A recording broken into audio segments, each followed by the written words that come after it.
殺されたのよ。それも一瞬のうちにな。たった7人に。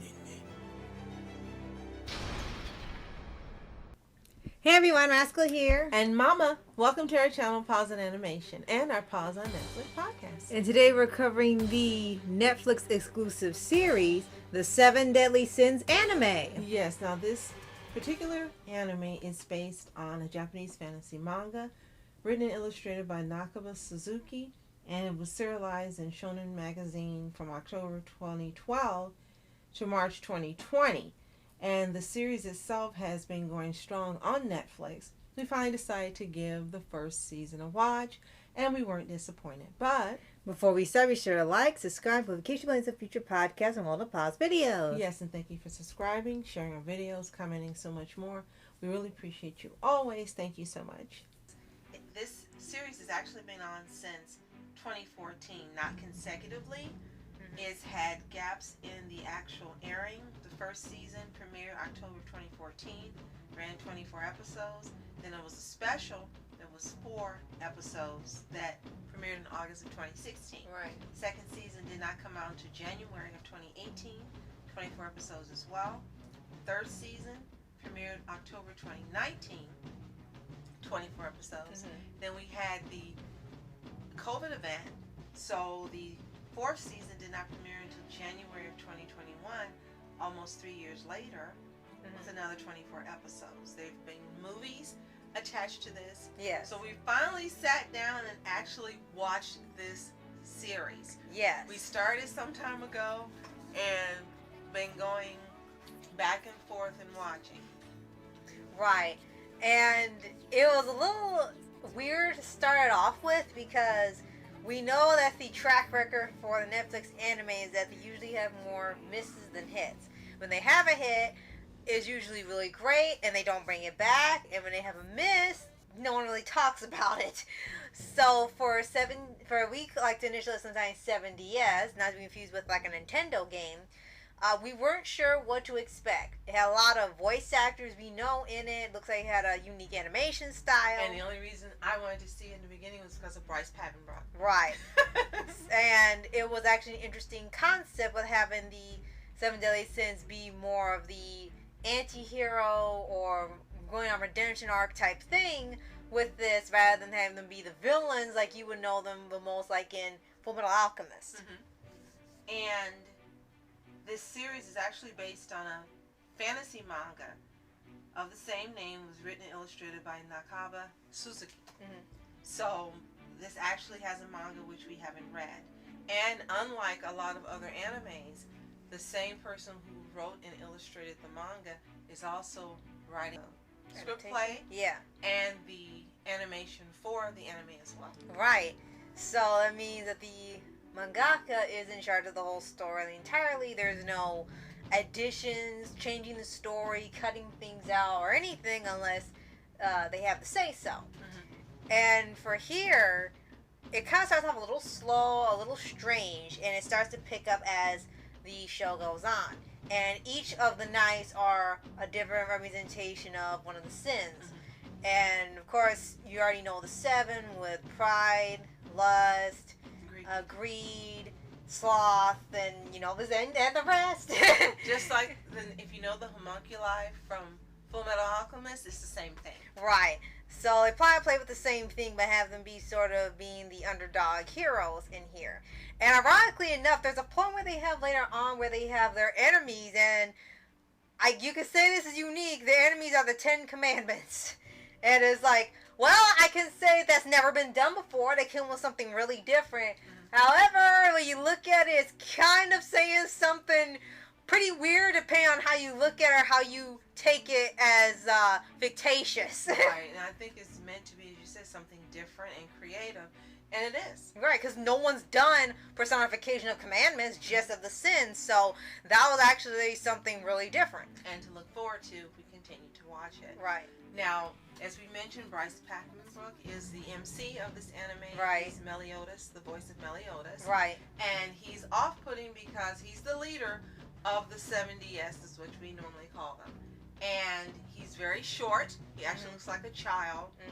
He's blonde, blue-eyed, very slight of build, but he's the most powerful. Right. And no one expects him to be the leader or him to even have the powers and abilities that he has. That's why they're surprised when they start fighting him. It's like he can do so much in just 1 or 2 hits. Someone can be just thrown across the land. Now, he's the opposite of Kurito. And I wanted to mention that because Bryce Papenbrook voicing Kurito, the character's gotten a lot of flack because they call him Gary Sue. Yeah. I just think he's a great character, and the character's gotten a lot of flack. So it looks like Bryce Papenbrook said, you know what, I'm going to do the flip side of this. I'm going to voice this character, Meliodas, one of the 70S, because Meliodas is the total opposite of Kurito. He's licentious. He's always feeling Elizabeth's butt. It's like Moroku. Filling up her skirt, telling her she needs to wear panties. Oh, all sorts of weird things. And his pig, Hockey's calling him. I was like, why are you doing this? And he doesn't hide it. He's not embarrassed. No. I think he's been around so much that it doesn't really affect him anymore. If they tell him to stop, then he'll stop. But he just does it nonchalantly, like it's just some normal thing for him, and then keeps going. And I'm glad you mentioned it, because just like the Sins, they are thousands of years old, hundreds and thousands of years old, depending on the character. And again, he's off-putting, and you don't expect him to be the leader or powerful. Then you've got Ban, who tends to be a lot of people's favorites, and he's Greed. Greed is usually a favorite. He's got on this bright red suit that doesn't usually, fit, with a jacket and pants like he's 80s thrower from Michael Jackson. And he doesn't, none of the clothes fit. It's he's like, good looking, but he's really arrogant, and he's also powerful. People expect him to something to be wrong with him because of the way he behaves. Right. But he ends up being loyal to them and trustworthy later on. In the beginning, you don't know, especially when they find him and they say they come to release him. He's like, I was going to get on my own anyway. It's like, and you mentioned the pig. Yeah, Hawk. And when she speaks, it's absolutely hilarious. And she eats a lot. Of course. And it's like, no problem. And they ride around on her mother, and there's a little restaurant / house on top of it, and they travel along on her back. So the 3 of them pretty much travel all across different lands. Either they sell food, so they have money to buy food, or they need to learn from them. Right? And then, as the show goes on, you start seeing the other characters come into play, like with King and yeah, King can take 2 forms. He can be an adult who looks like the Ben 10 reboot of Ben, or he looks like a child. Right. And he seems to be conflicted in his decisions and what he does. Right. Because he has a grudge against Bond for a while, as you find out when you watch the show. And he's in love with Diane, who's another character who's like a Titan, not like Attack of the Titans. She's gigantic. Right. And she wears this little one-piece unitard with sleeves and 2 ponytails, and in the beginning she's in love with Meliodas. Right. But it's not mutual. He's in love with Elizabeth. Of course, right? If you know you already see one of the new movies come up, you know where it's going to go with them. And you see by the end of the first season that when she gets an opportunity that someone puts a spell so that she can be normal size, and King wants to go out with her, she actually accepts. Right. And you're surprised. Right. Because I guess she's finally getting through her head. He's done all this for this woman. He doesn't want me. Right. Let me move on. So that's good that she's... Which is a change, because usually in anime, these people never get over the first crush or first one in love with, and they go to the grave still in love with them. So it was nice to see a change where she's actually moving on to a different person and trying something else. Absolutely. And then you have... we did mention Diane.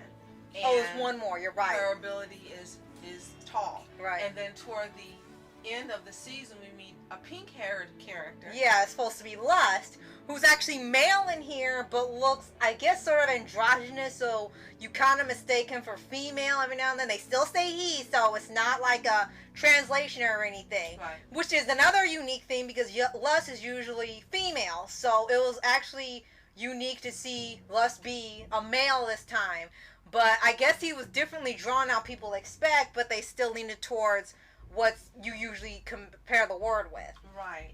So we didn't mention quickly that this takes place in a setting similar to the European Middle Ages. Yes. And so you've got the same type of clothing and the setting and the castles and all these things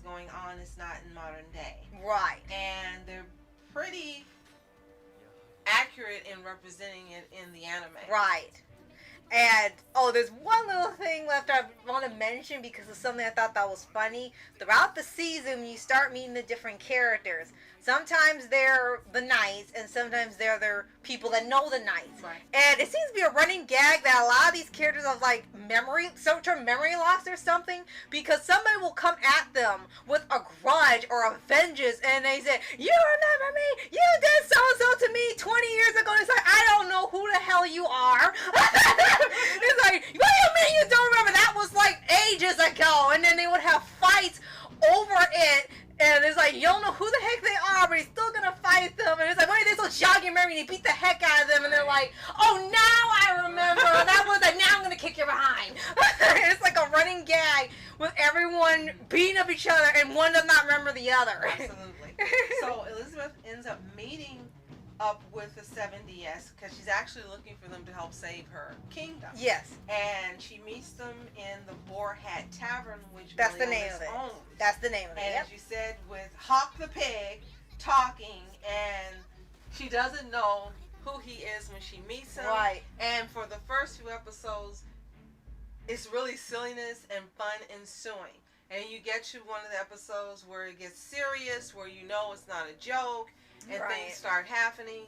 I personally think it's a great balance of fun and seriousness. It's an adventure fantasy genre, which you don't see a lot of now, the mixture of genres. and for what we understand, this is Netflix's most popular anime. Right. And you were telling me that they're going to have a 5th season come out. But Right. there's some changes to the 5th season that Right. people probably aren't going to be happy with. Right, because they're having a new movie come out, and they went from the 2D to 3D animation, and forgive me, it looks horrible. They all look wrong. All the characters look really off. It's supposed to be set years after the show. It doesn't look like the same character. The new characters look off kilter and not in a good way. It doesn't even seem like you're watching the same universe anymore. And looking at it is so jarring, just looking at how awful they look. I'm sorry. That I think this is pulling a lot of people away from even going back to it for the ones that did watch it, because it just, like, you can't stop. You have to look at it to watch it, and it's like, you don't even want to look at the screen. It looks just bad. Yeah. So we're going to see if this is going to continue, because this is an original story the creator made to continue it. We're going to see if this is even big enough to keep the story going, or is it going to be finished after this 3rd film. Absolutely. So, if you've watched the 7 Deadly Sins, either season 1, the complete series, watched any of the movies, or read the manga, Or the sequel now. yes, let us know what you think in the comments below. And if you haven't, it's available, as we mentioned, exclusively on Netflix to stream. At least give the season 1 a watch. Come back and tell us what you think. Yes, and if you don't already, subscribe for updates and reviews for the anime series, anime shows, and all things animation. Yes, and thank you so much for joining us today. We appreciate you always. Thank you for sharing our videos, commenting, and so much more. You are special. Thank you so much for watching Rascal Entertainment. And a Mom Entertainment. Have a fantastic day. Peace. And reporters sitting flashing lights, trying to walk around, man, who the hell are you? What you wanna do? Well, man, it's on you. Man, it's on you. Hit her in my dreams, she was my queen. A castle in the mountaintops, rivers and streams. Plucking sunlight from the sky in my pocket, give it